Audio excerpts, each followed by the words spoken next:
Hello friends, नमस्कार। मैं हूं योगेश चतुर्वेदी और फिजिक्स के एक बहुत ही इम्पोर्टेंट टॉपिक को लेकर फिर आज आपके सामने उपस्थित हूं। फ्रेंड्स, आज का हमारा टॉपिक है भौतिक राशियां, फिजिकल क्वांटिटीज। फ्रेंड्स, जिस टॉपिक को आज हम यहां समझने वाले हैं ये मेजरमेंट की जान है। बिना इस टॉपिक को समझे मेजरमेंट कर पाना संभव नहीं है।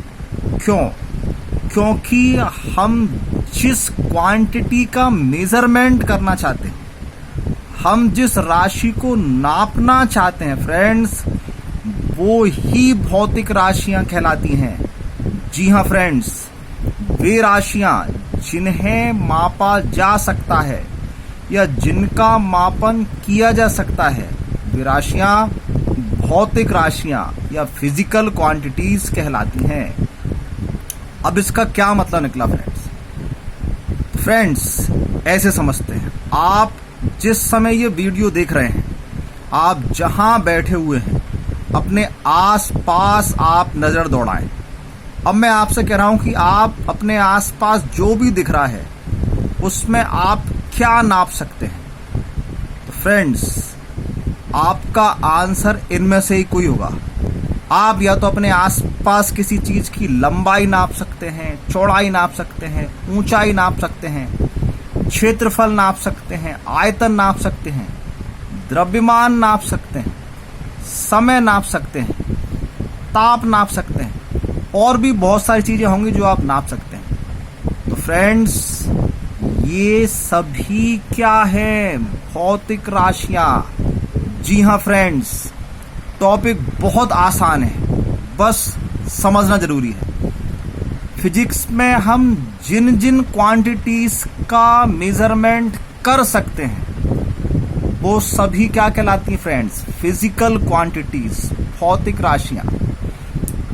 अब फ्रेंड्स, जब हमने नापना सीखा, बहुत सारी राशियां हमको मिलनी शुरू हो गई, तो इतनी सारी राशियों को याद रख पाना कैसे संभव हो सकता था? इसलिए इनका डिवाइडेशन किया गया, इनको बांटा गया। अब कैसे बांटा गया फ्रेंड्स, तो यहां को समझने का प्रयास करें। आप अभी यहां एग्जाम्पल में जो राशियां लिखी हैं, इसमें कुछ ऐसी हैं जो एक दूसरे के जैसी हैं और कुछ ऐसी हैं जो बिल्कुल अलग हैं। जैसे अगर मैं बात करूं चौड़ाई की, तो चौड़ाई भी एक लंबाई है। अगर मैं बात करूं ऊंचाई की, तो ऊंचाई भी एक लंबाई है। मैं बात करूं क्षेत्रफल की, तो क्षेत्रफल का फॉर्मूला होगा लंबाई इंटू चौड़ाई। मतलब क्षेत्रफल बनाने के लिए भी लंबाई की आवश्यकता होगी। इसी प्रकार अगर आयतन निकालना है तो लंबाई इंटू चौड़ाई इंटू ऊंचाई। तो आयतन निकालने के लिए भी हमको लंबाई की आवश्यकता होगी। तो चौड़ाई, ऊंचाई, क्षेत्रफल, आयतन, इन सब को निकालने के लिए लंबाई की आवश्यकता है। लेकिन यदि मैं बात करूं द्रव्यमान की, तो द्रव्यमान का लंबाई से कोई रिलेशन नहीं है। द्रव्यमान बिल्कुल अलग चीज है और लंबाई एक अलग चीज है। अगर बात करें समय की, तो समय का द्रव्यमान और लंबाई से कोई संबंध नहीं है।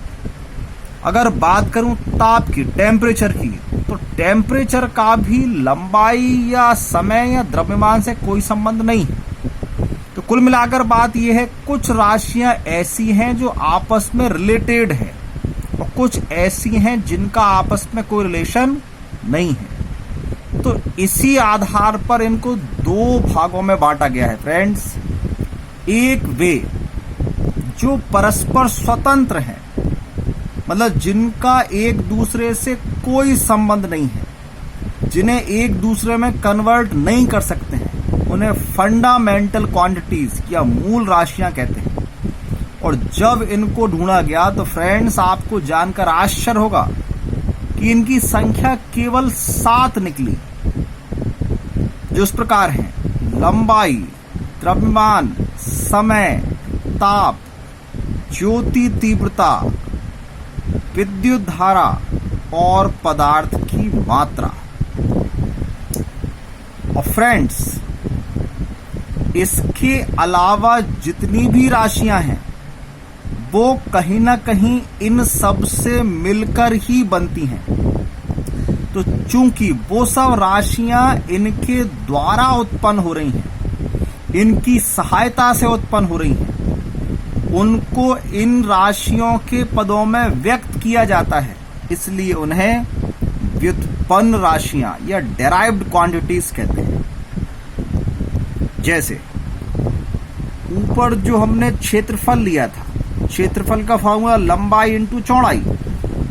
अब चौड़ाई भी एक लंबाई है, तो यदि क्षेत्रफल हमको चाहिए है तो लंबाई इंटू लंबाई, लंबाई का स्क्वायर, मतलब बिना लंबाई के क्षेत्रफल निकाल पाना संभव नहीं है।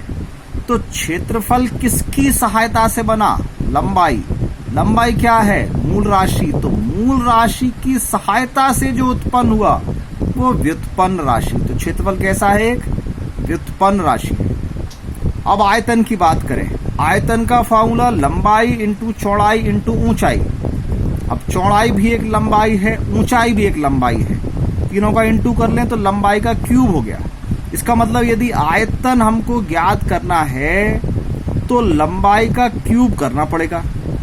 अब लंबाई एक मूल राशि है, तो यदि आयतन चाहिए है तो हमको मूल राशि की आवश्यकता पड़ेगी। मूल राशि के बिना हम आयतन ज्ञात नहीं कर सकते हैं। तो चूंकि आयतन मूल राशि लंबाई से उत्पन्न है, तो जो मूल राशियों की सहायता से उत्पन्न होता है वो सब व्युत्पन्न है। तो आयतन भी क्या हुआ? एक व्युत्पन्न राशि। तो इस प्रकार फ्रेंड्स हम समझ गए कि वे भौतिक राशियां जो परस्पर स्वतंत्र है मूल राशियां कहलाती हैं, और वे भौतिक राशियां जो मूल राशियों से उत्पन्न होती हैं, अर्थात जिनको व्यक्त करने के लिए मूल राशियों की आवश्यकता होती है, वो व्युत्पन्न राशियां कहलाती हैं।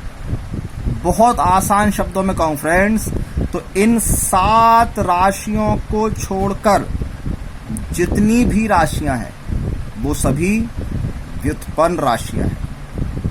फ्रेंड्स, मुझे उम्मीद है आज का टॉपिक आपको समझ में बहुत अच्छे से आया होगा। फिर मिलेंगे किसी नए टॉपिक के साथ, तब तक के लिए नमस्कार।